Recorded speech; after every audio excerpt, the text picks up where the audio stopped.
রাত দুটোয় ঘুমিয়ে সকালে উঠে দেখছি চারিপাশে পুরো রৌদ্র উঠে পড়েছে। ঠেলায় না পড়লে যেমন বিড়াল গাছে ওঠে না, ঠিক তেমনই আমি যখনই স্পেশাল দিনটা প্রায় চলেই এসেছে তখনই যেন চোখের ঘুমটাও উড়ে গেছে। তবে যাই হোক না কেন, এত খাটাখাটুনির পর যখন কাছের মানুষটার মুখে প্রশংসা পাই না, বিশ্বাস করো সব কষ্ট যেন এক নিমেষেই উধাও হয়ে যায়। এদিকে একেই তো দেরিতে ঘুম ভেঙেছে, তার উপর আবার সব মুছে পরিষ্কার করতে বসে পড়েছি। আসলে কদিন ধরেই না আমার একটা কাপড় খুঁজেই পাচ্ছিলাম না, তাই সেটা খুঁজতে গিয়ে লেগে পড়েছি মোছামুছি করতে।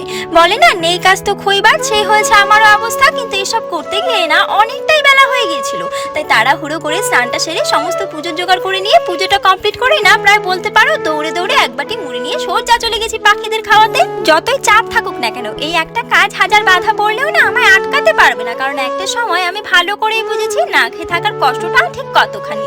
দেখবে যেদিন তোমার কাজের চাপটাও বেশি, সেদিন যেন আরো বেশি করে চাপ পড়ে যায়। তবে যাই হোক না কেন, তাড়াহুড়ো করে চিকেন কষা আর ভাতটা করেই না সবাইকে দিয়ে শেষে আমরাও খেতে বসে পড়েছি।